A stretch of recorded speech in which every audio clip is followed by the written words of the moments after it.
HursleyFM. Oh yeah, HursleyFM. Oh yes, my friend, I'm here today to talk about HursleyFM, a podcast hosted by Johnny Mac, Mr. Jezelenko, and Dr. Adrian Warman. How cool is that? And if you wonder what the topics be, they talk to world experts and gurus about new technologies.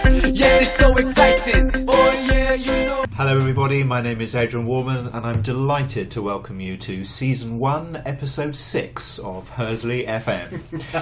It's an awesome pleasure to introduce my co-hosts, the twin colossi that are... Hello, I'm Colossi 1, Jez Kelway. I'm shocked. I'm Colossi 2. What are you bestriding I this don't week, know. John? I'll have to pick. I'm going to have to pick something. Right, by the end of the show, you need to be bestriding something like a legend. All right. Like a Colossi, even. I love that. I'm warm into that Maybe already. we could have people write in with suggestions. Yes, maybe, yeah. And maybe like implements that we could hold, like good Colossus always has, like a shield and a sword or something. I think so. Yes. Like yes. something like, Game of Thronesy or Bravos, isn't it? A shield of crystallised titanium. Oh, Look at that. Oh, like Jean-Claude Van Damme bestrode those two articulated lorries, didn't he? Yeah. He did for Yeah. the Volvo advert. Yes, it was he did. amazing. That was really It was brilliant. good. It's classic Van Oh, Damme. yeah. Had some Van Damage there, didn't he? I'm always doing that. Yes. I would be amazed if you could do that. On the way home, Yeah, I always exactly. just... That's... Well, it's the easiest way to get a lift. It is, of course it is. Yeah. So, let's get this epic underway with some news. What news is happening? I think you've got the best news this week, Adrian. Oh, well, that's very kind Because of you. your excitement is burgeoning. Steady, fella. Yes, I am enthused at the fact that as we record this, a mere 45 minutes away, Google I/O 2014, the keynote speech, is actually kicking off. Yeah. Well, people mistakenly look at that. The real action is here. Absolutely. That's right, yes. Yeah. Yes, we should go live. Yes, we are busily preparing our live stream as we speak. Absolutely. Yes. So what can we look forward to, fella? What sort of things are going to be out? Well, the rumour mill has been doing overtime. Sundar Pichai of Google has apparently leaked a little bit of information which suggests that the next version of Android may be announced, maybe Cool. not released. Cool. The question is whether this will be Android 4.5 or even the full 5.0. But if they maintain their usual track record of having sweet desserts as the name, so cupcake, donut, Ice cream sandwich. ice cream Kit Kat. sandwich, that sort of thing. So the next letter is L, and there are various suggestions. Lollipop seems to be quite a popular Good one. one. Yeah. Licorice is another one. Oh, yes. So we Helps will with the see. digestion. Indeed, yes. Other exciting technologies, particularly relevant to us here in the UK, Google Glass. There's a new version of Google Glass, version 2 has been announced, a bit more memory, a bit better battery life. Oh. But yes, we're in the UK, we're very privileged. Google Glass is available to us for the knockdown price of £1,000. Oh. Knock down. Wow. When you say knock down, As in, you could knock me down with a feather. right. Okay. Yes. Are you tempted? I'm tempted with the technology, but not at £1,000. Oh, It's yeah, fair just enough. way too much. Fair enough. No, that's good. I saw a brilliant advert for that. I think it was a Google advert, but it was following a fellow as he went on a very long trip. And there's a wonderfully rewarding end to it. But he recorded the whole thing on his Google Glass. Wow. Really? Not a happy ending, John. He gave me the look. Not in that context. You can't We're prove going to it. have to edit that You one. can't prove it. But no, it's an absolutely fantastic ending to it. And I wish I had the link to share with you. But So are you tempted? So I'm tempted by the technology. I think the technology is one of it, and obviously it is the next step. You know, Wearables. it's wearable technologies. I mean, it's been coming for a while. Jawbones, all that kind of stuff. So I'm thoroughly excited by the technology. It's a little bit early for me at that price. I was bemoaning, not to the fine fellows, that I have a rather large bill because I've been invaded by Deathwatch beetles at my house. So no toys for me for a little while in that context. But no, it looks wonderful. It looks brilliant. You know. I must admit, I don't know if it's because I'm, as you can tell, I'm tremendously vain. I can tell by your unshaven appearance. Semi-clothed appearance. You're actually wearing a shirt today, though. I know, That's but nice. anything that was the right clean. way round. Yeah, no coffee stains. It's even my shirt as well. Not just out the changing room. Not just stolen from passerby to pass the office. But I don't know. It just seems really. I don't know. Just wearing those things, it just seems to single you out as. I don't know. At the moment, yeah. But mobile phones were like that. When I got my first mobile phone, I was merciless. I had a mobile phone because I had to ring my mate up to pick me up from Bristol. I was commuting from Winchester to Bristol. And my kind mate, Big Al, would come pick me up on Fridays. So I got a mobile phone so I could ring him when the train was inevitably delayed. Yes. You know, hilariously pulls into a siding for half an hour for no foreseeable reason. To avoid the leaf. Exactly, yeah, can see where. But so it was really useful. But oh man, I got abuse. But what is like the late 80s, mobile phones with the size of your leg? Yeah, And carrying you're a shoebox around. No, it wasn't. It was a Nokia. It was one of the first Nokia editions. It's quite small then. Yeah, and when Orange first came out, it was really good. You could fit it in your pocket, but not many people had them. But I think it's like that. I think you'll see people, and then suddenly you'll see the benefits of it. Yeah. And then boom, you're off. I'm a little worried about the fact that you can just have the camera on all the time. There's been some comments about reading people's PIN details and things like that. I mean, it's natural evolution, right? We'll obviously evolve to do it. But I love the ideas of it. Would you find it disconcerting if somebody, you're having a conversation with somebody, it's being recorded, not even being recorded, but them wearing it while you're talking to them? It just seemed, for me, it seemed a little bit almost kind of. Not quite a natural conversation, but it's a bit like someone's going, well, you've mentioned the word orange. Let me go and find out all these about the orange. Yeah, that's true. I wonder if, but beneficially, I wonder if when I'm talking to someone, I could subtly get them to superimpose Brad Pitt's face over mine whilst they're talking to me. That could be quite useful, couldn't it? My wife would love that. If you could superimpose Brad Pitt's face over your Over mine? What are you saying? I may have to cut that out. So a grand, that's quite a lot, but it's getting within the realms of possibility, isn't it? It's going to drop. Yeah. Probably more likely will be other kind of wearables, some kind of watch technology. Yeah, that's. And I did hear a very interesting rumour about some of the projects that are looking at some very small scale nanotechnology, which would be very small monitoring devices that would be injected into your bloodstream to perform simple diagnostics, and as the blood flows underneath the watch, it reports using an RFID technology into the watch to basically say, yes, you're still fine, these are the measurements we've taken. Really? Oh yes, and while that might be speculative, you can see how it's possible. Yeah, I'm flashed back into Red Dwarf there. When Lister ends up with that weightlifter's body because the nanites decide to rebuild him in a more efficient, more attractive way. That's fascinating. Oh, nanotechnology. Did you see the new Outer Limits? When I say new, it was about 10 years ago. The wow, reboot. that is new. Yeah. Fully up to date as always. Well, they yes, that's right. Yeah. Even it's not 1986. What are you talking about? What's going on? What's happening? 16-bit. I think he has been stuck in that time. Yes, judging by that shirt, definitely.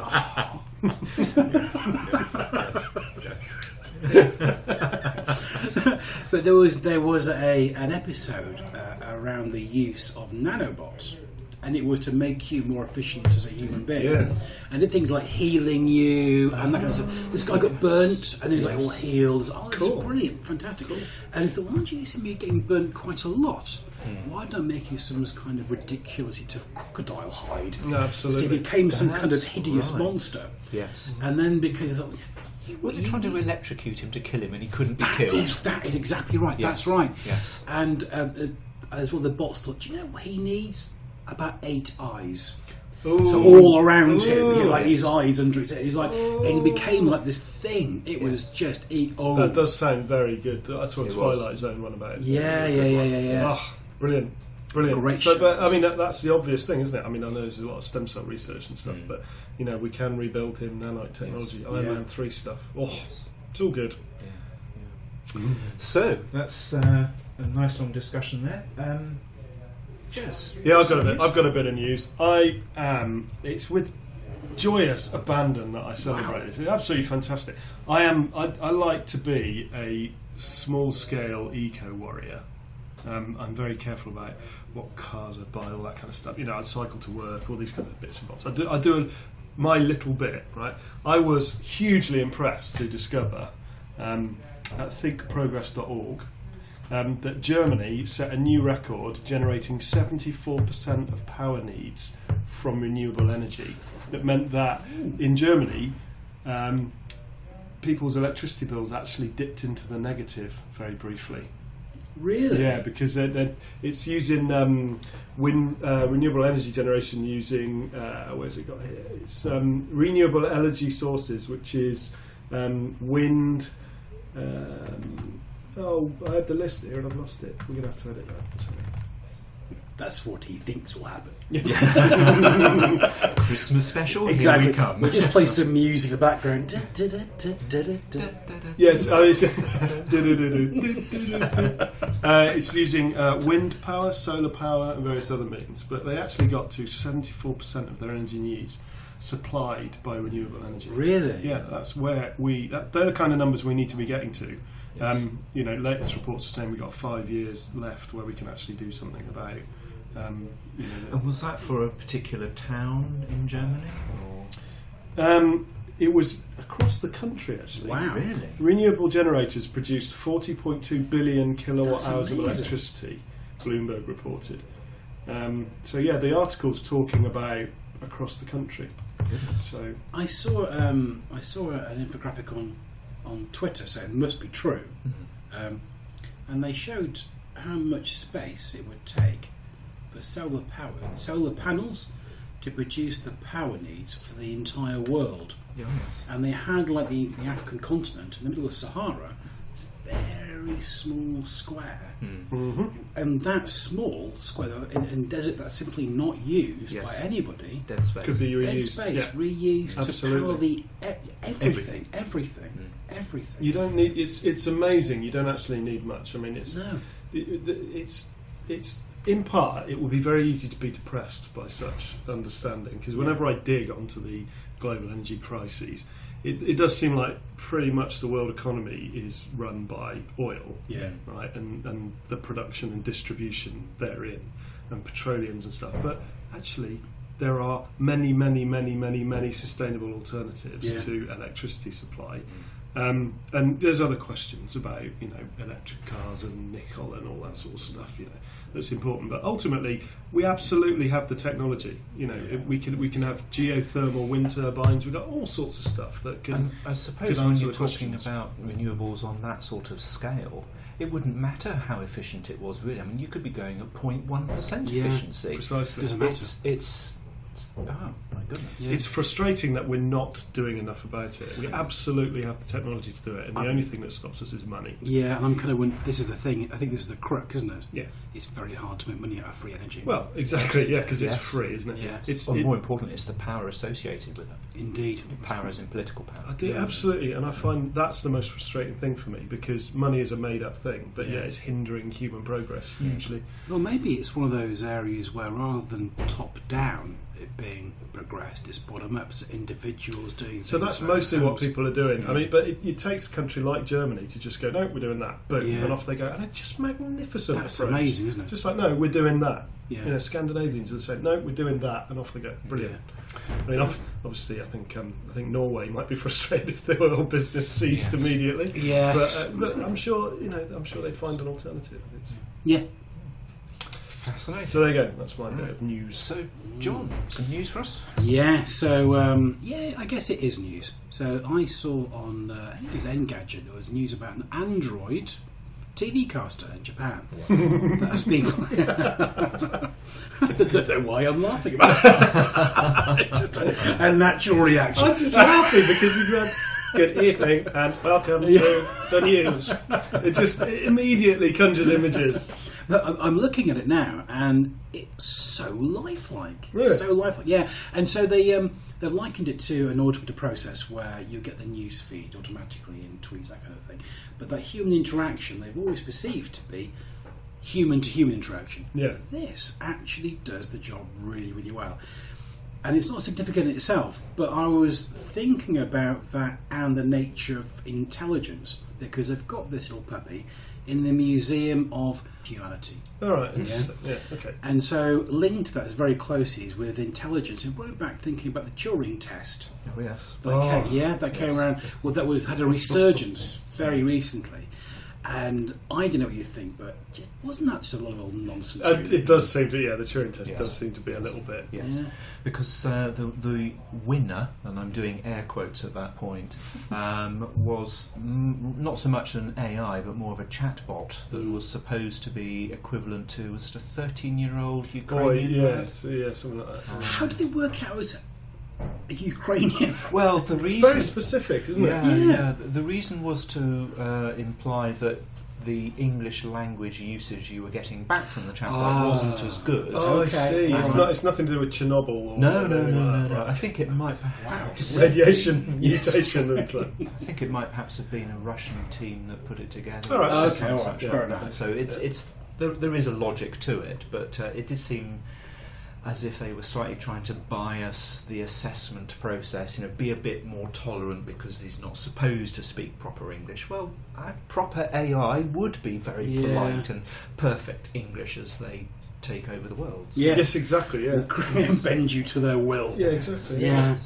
But I kind of thought, I know it was a long time ago.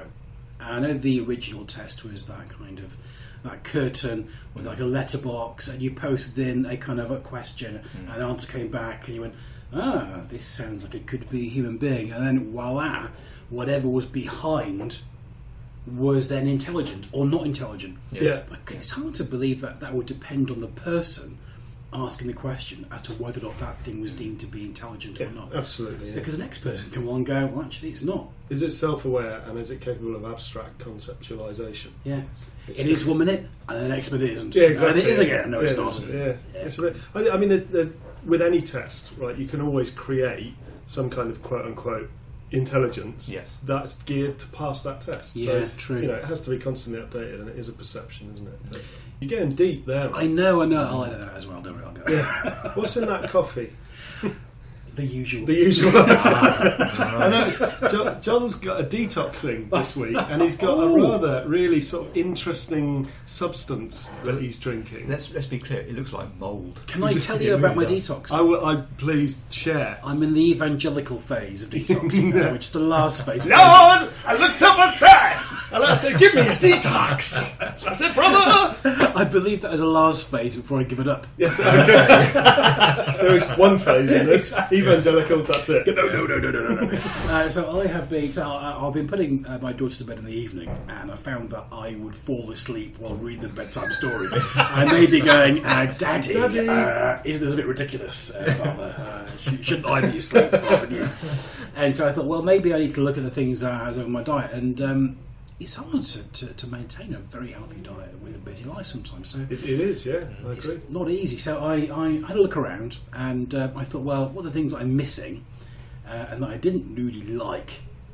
Though things like kale, spinach, celery, sprouts, all those lovely green things. Broccoli's in there as well. Broccoli's in there as well, and also cucumber. Oh, boom. I've got that in there as well, and Cabbage. also no, I don't have cabbage, but I've got some. Well, maybe I do. Well, kale is.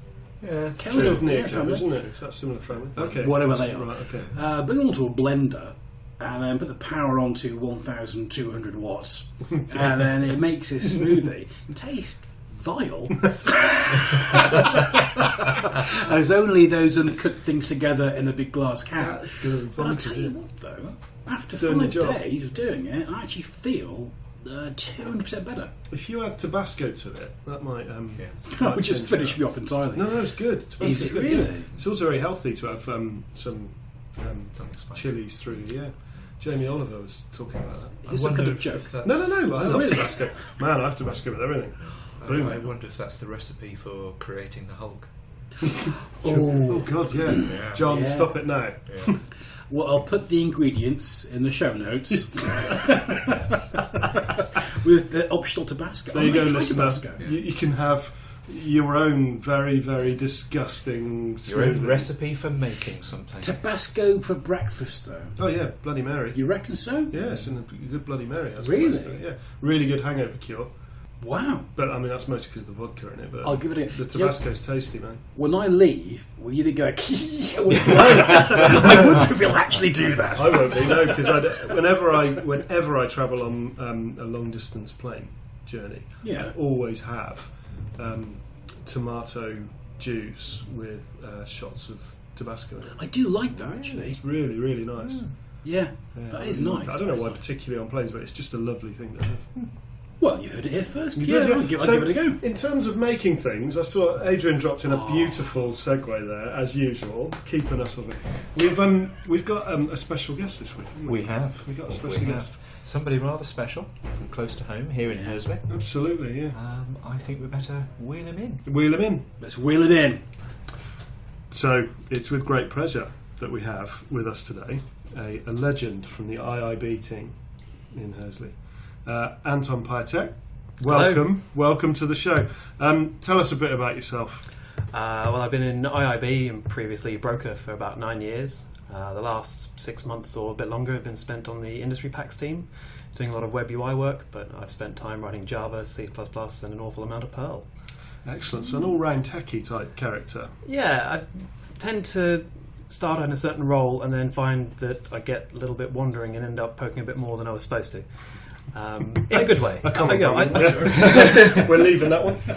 And I noticed that you're wearing an Ubuntu lanyard. Is that of interest for you? I am maybe known slightly within IBM for tinkering with Ubuntu. I may have accidentally created a derivative of Ubuntu that has 6,500 users within IBM. Accidentally, you say? Well, I got bored of running Windows and started running Debian. And a year later, it sort of gained traction. And I kind of picked up a small side project in Hursley with about 20 users. And it was just one developer. A year later, he'd left to change his career to medicine, of all things.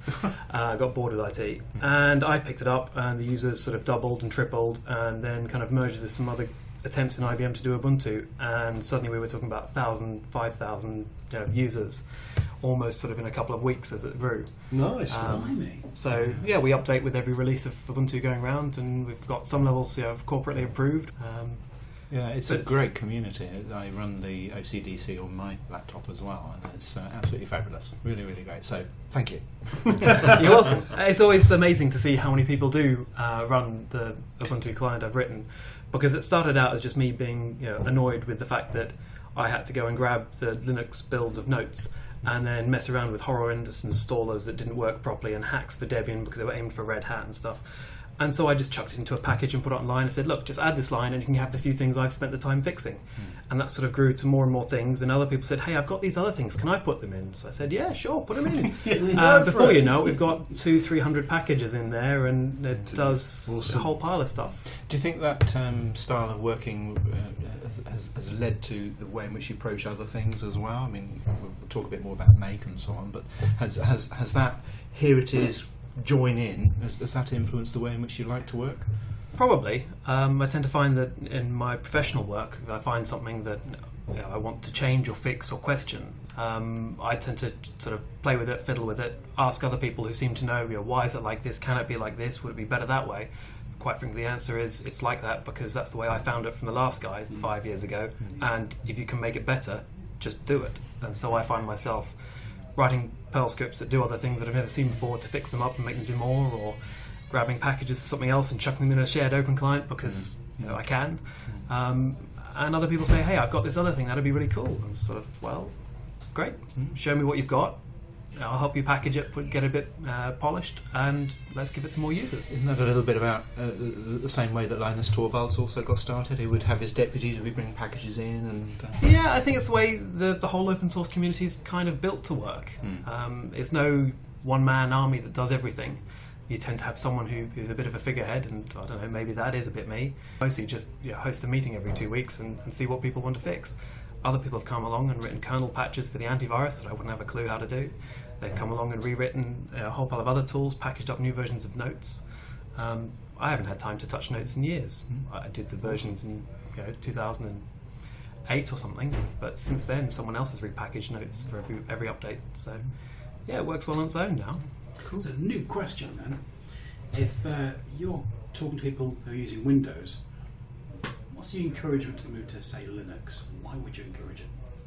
What's the benefit to them? For me, I find it fantastically better to work with. As a techie developer, I do a lot with the command line, and Windows command line is awful. If I have a Windows box and I'm trying to do something on it, it very soon resembles a Linux box because it's got all the Linux tools built on it and running on it. If you've never used them before, then yeah, you get a GUI, you've got all the desktop applications. In the case of all the stuff in IBM, you have most of your corporate apps, your notes at the same time, and all your other clients, and they all pretty much the same. But you're built on a different foundation. You've got an open source core that other people are able to fix. If you want to fiddle with it and customize it more, there's far more scope for doing that. We have quite a lot of people that run completely different windowing managers, so their desktop looks completely different. Right. A lot of it, I think, is just people wanting to try something different.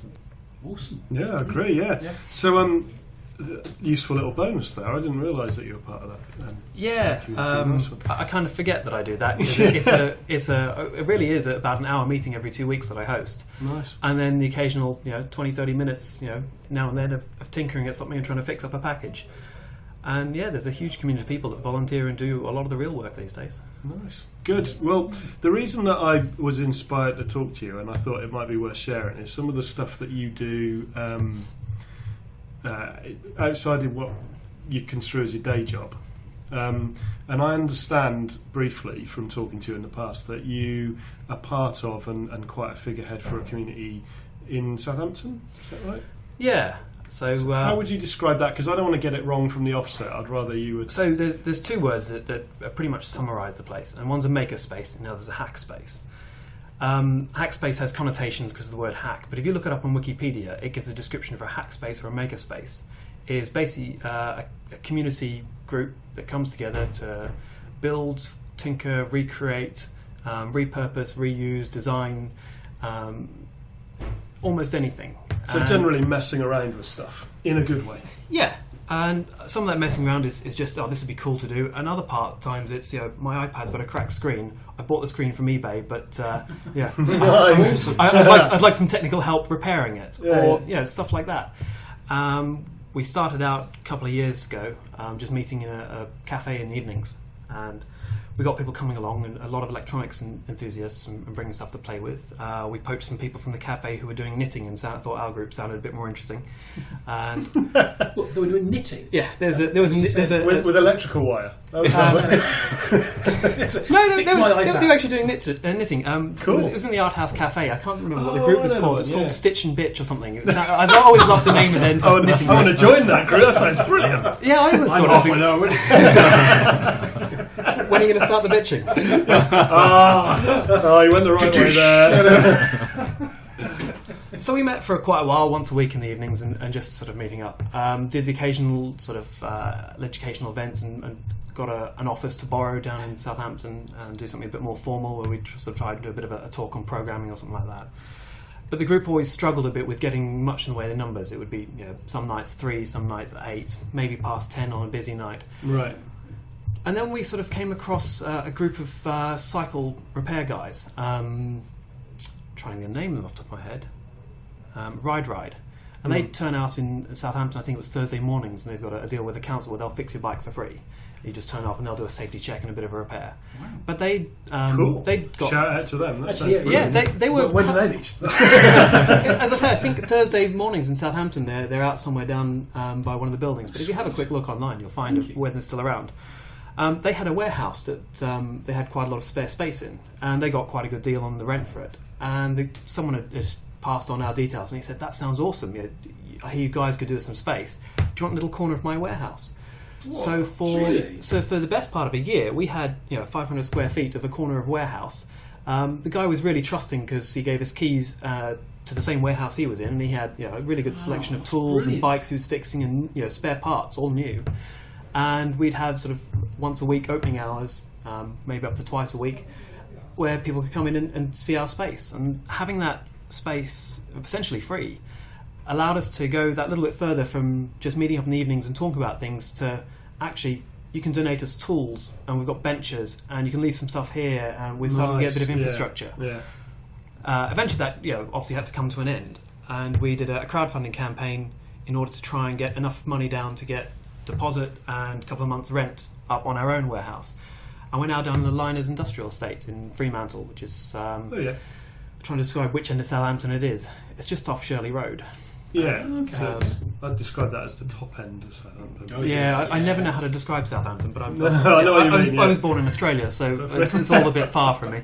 How did you find the crowdfunding went? It went really well. We had quite a good community at that point. We'd done a couple of sort of opening events of our existing warehouse space, and there's a couple of YouTube videos and stuff like that of people turning up. We had a lot of people turn up to that, and they brought friends. And the sort of word went round to other people to give us some money, and I got word out round here, and half the people around my way said, "Okay, I'll give you a $5. It sounds like an interesting prospect." Some of our core members donated significantly more, but at the end of it, we got quite enough money to basically keep us open for a fair while. Then we found a warehouse we could actually afford within that budget, on top of all the bills, and we've now got this small, I think it's about 800 square feet. We've got 2 floors. Downstairs is a workshop. Wow. We've got pillar drill, a couple of saws, a couple of lathes. We've just got a new band saw, so that'll be quite a good power tool. That's fantastic. And how do you do your rolling funding? Where does that come from? Is it donations people that turn up? Yeah, we talked about funding quite a lot, especially in the early days, as to whether we want to set minimum fees and fixed fees and different tiered memberships. And I think it was at London Hackspace maybe came up with this idea of a voluntary-based thing. So we say, look, we reckon we need, with the current number of members, about £25 a month to stay open. Right. And that's to cover all the current costs, keep us afloat, and have some money for accidents, whatever. And we basically say, you pay what it's worth to you. If you can afford £25 and it's worth it, pay it. If you turn up once in a blue moon, pay a £5 or something. Pay whatever you think it's worth.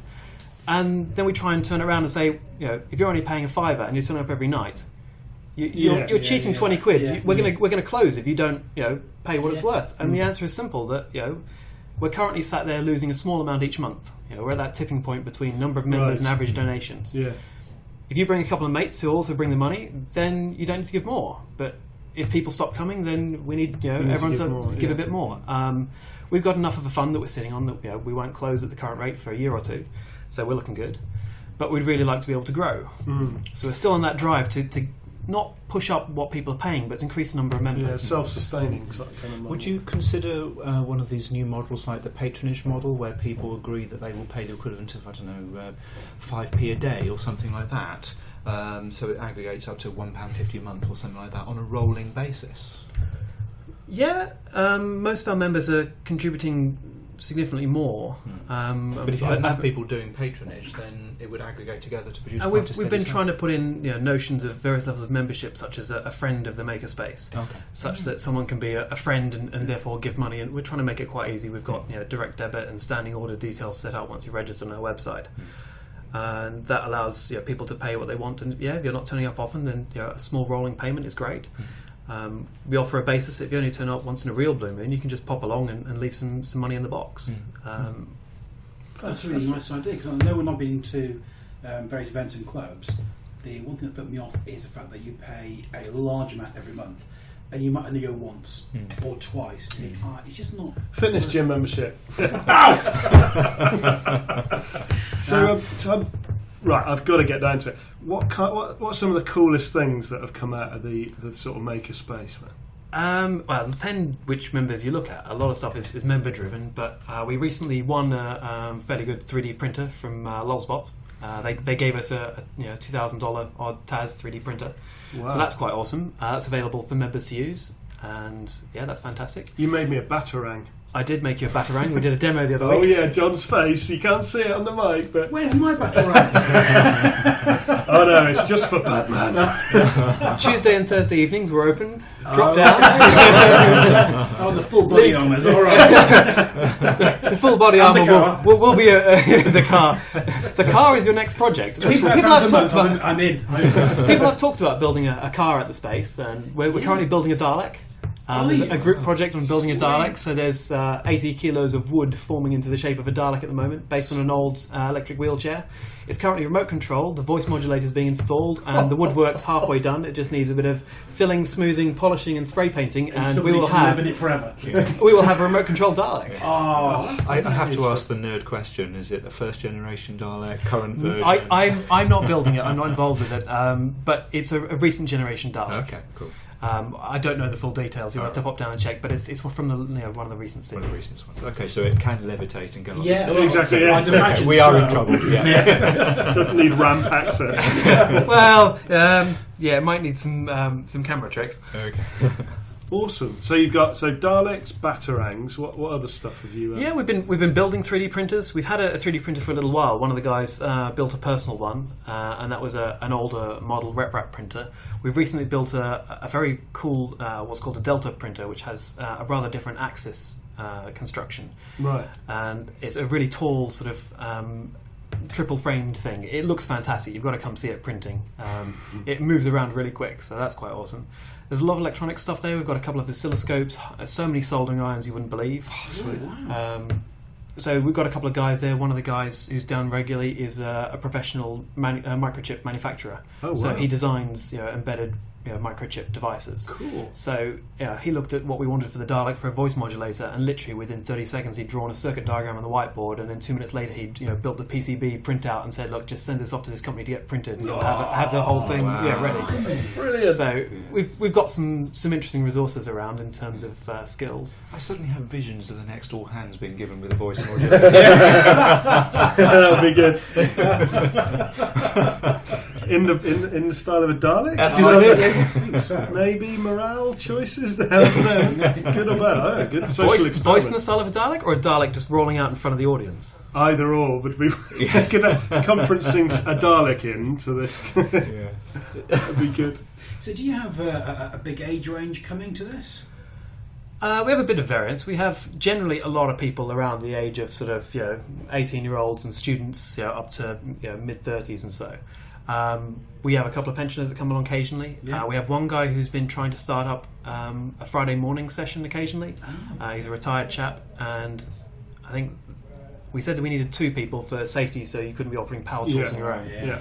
And I think they're fairly regularly open on a Friday morning. We're in talks with local men's sheds group. Men's sheds are something that started coming up for generally retired gentlemen who want to do something in their free time, and that's hands-on workshop type stuff.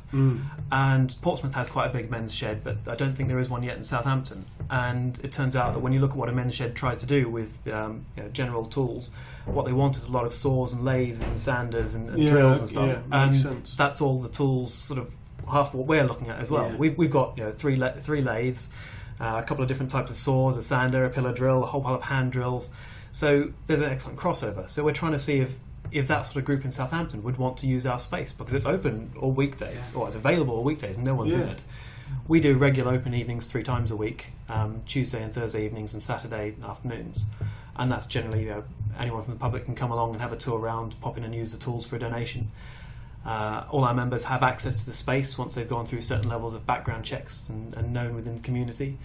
We're currently rewriting our RFID-based door access system, because at the moment it's sat on a hard-coded list, but very shortly it'll be available to any member that has gone through the checks, is currently paying donations. You can come in any time, 24/7. Really? You can open the door. Really good. I don't know what the landlord's going to say when he realises we've completely taken apart the main lock to stop it locking the door and put He'll an be RFID he'll release be in it. chuffed to bits with that. He's going to think it's brilliant. Go Yeah. wrong, yeah. We'll give him the source code when we leave. Yeah, exactly. Yeah, and absolutely. he'll think that's fantastic. Yeah, perfect. So is it a good place to come and just learn about technology, about building things and electronics? Yeah, there's a fantastic amount of resource. It's a bad place to come and get anything done, because you turn up and you go, I'm going to work on this little bit of code, and then you see the guy building an RGB LED cube next to you, and you go, that's awesome! I need one How of did you those build that? And in then my you spend the life. next 2 hours going through the design and learning more than you ever knew about electronics. Wow. We've got quite a few people. Some guys are trying to put together some little robotics kits to use as a really low-cost introduction to robotics. There's another guy trying to start up a couple of business ideas and get them off the ground with his friend, and they're often along prototyping some of these business things that they want to get manufactured into shops. there's just generally a lot of us hanging around 3D printing stuff and playing with electronics. Because one of the big barriers to entry for getting involved in this technology is things like getting hold of soldering kits, and then the actual things like lathes and the ability to craft wood and how to actually use them and get the best from them as well. And expertise to call on. And that sounds like you've got all that just there. Yeah, I mean, it'll vary on the nights. If you turn up one night, you might find that no one around has a clue how to use a lathe. But if you get the right night, you'll get a guy there who's spent half his life working with lathes, and he can tell you, exactly how they work. Oh, Sweet. Brilliant. You ever get tempted to enter competitions like the dearly loved Robot Wars? I don't think anyone's talked about Robot Wars. Quite a lot of our group take part in things like Hacksotten and other... there's another one recently, a sort of charity-based hack. And whatever we find that's interesting, someone always goes, anyone want to take part? Or the Brighton Mini Maker Fair is coming up and stuff like that. And people are going, anyone want to enter who can help organise?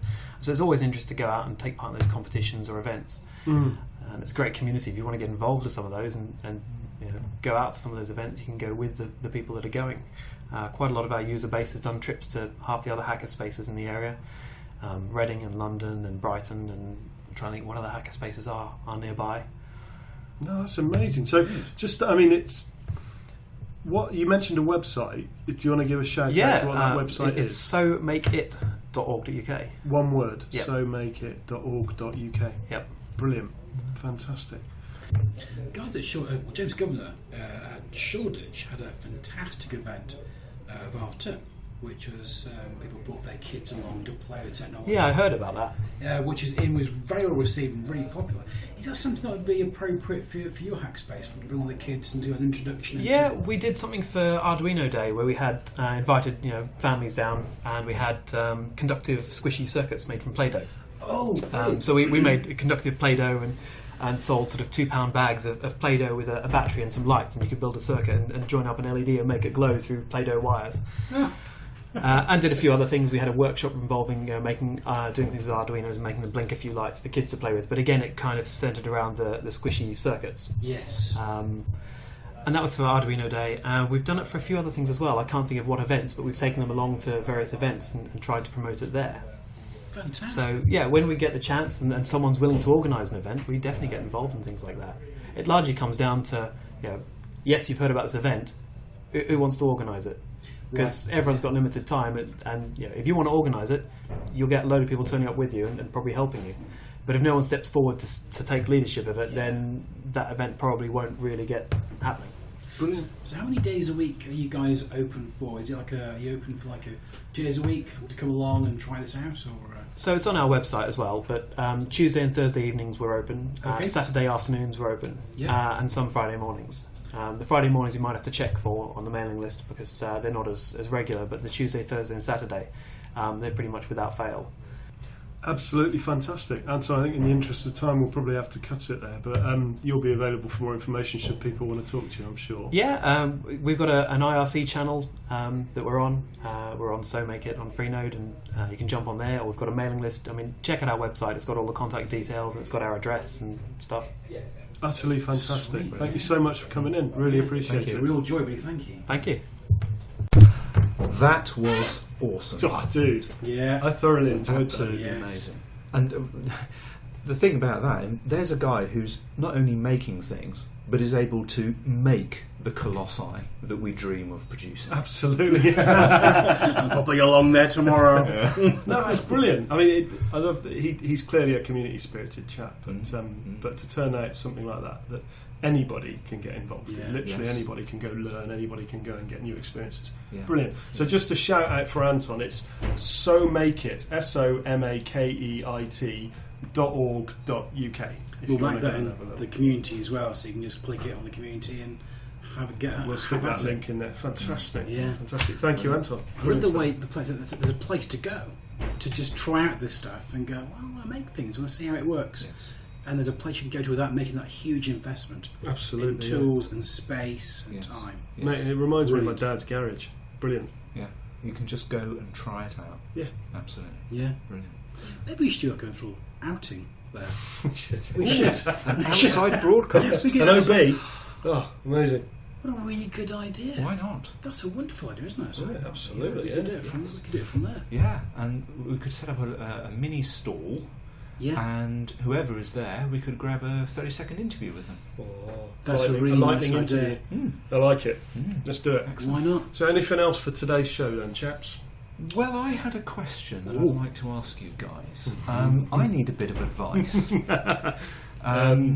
the thing is, I have actually finally lashed out and got myself a Blu-ray player. I've never had a Blu-ray player Blimey. before. Yeah. I recently got one as well. Okay. Did you? So, I remember when DVDs were first starting to come out. The DVD to get was The Matrix. That was the one that would really show the quality. Yeah. Yeah. I have never actually seen a Blu-ray Blu-ray movie. I've got the HD TV. I've now got the Blu-ray player.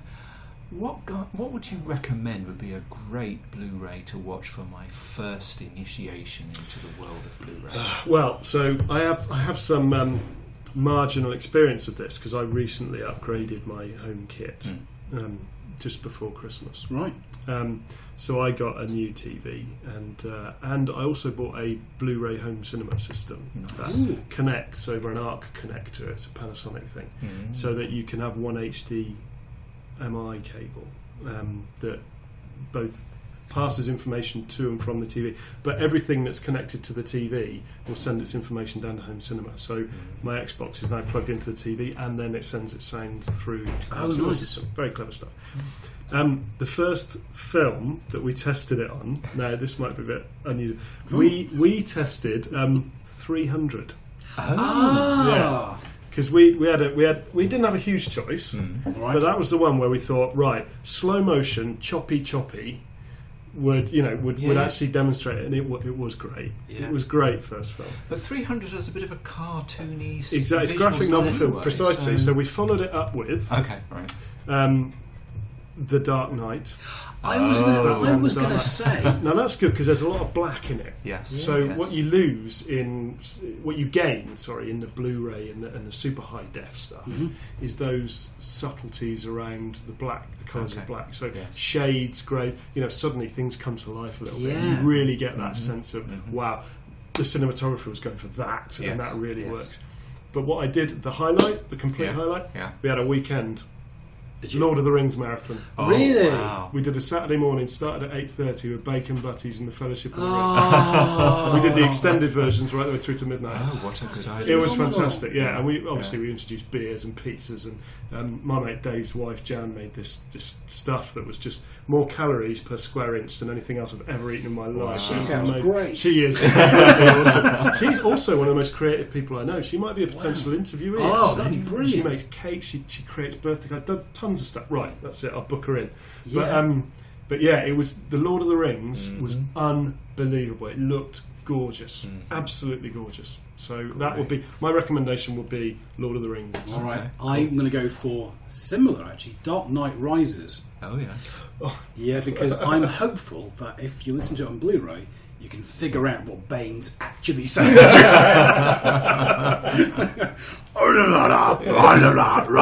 What? But also as well, that's That would be phenomenal. most uncomfortable. Yes. That is a great line. That would be most uncomfortable for you.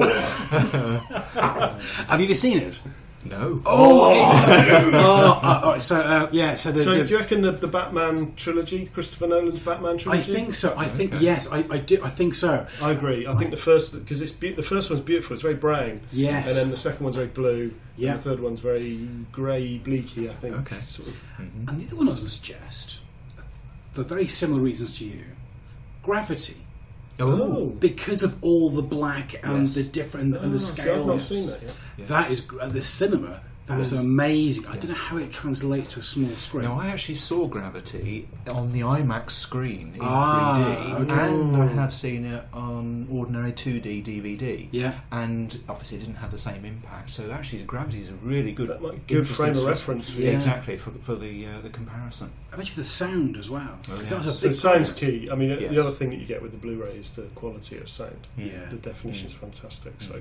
Yeah, I noticed. We when we first put the the system together, because it's quite an undertaking to remove your old system, put the new one in. Yeah. We put it together. For some reason, I think the subwoofer settings were a little bit wrong, but we had it. I had to ramp the subwoofer right up. I think I was watching Netflix via the telly, and it sort of, for some reason, the sound hadn't quite sorted itself. So I had the subwoofer. We put 300 in, and then press play, and the whole room's vibrating. There's pictures coming off the wall. Everything's neighbours are going spare. So I turn it down my ears. So the sound is spectacular on Blu-ray. Excellent, great. Thank you both very much for those recommendations. Absolutely. Brilliant. I think we can finish up there. I think we're done. They've suffered enough, haven't they? You what? They've suffered enough. The listener has suffered more than enough today. Excellent. An extended edition. Brilliant. That's a wrap. Thank you very much, Thank everybody. you. Bye. Cheers, bye-bye.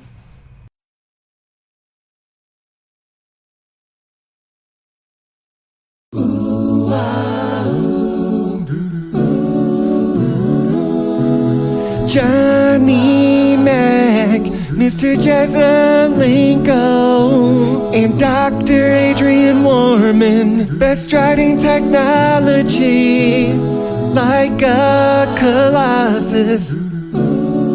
It's HursleyFM.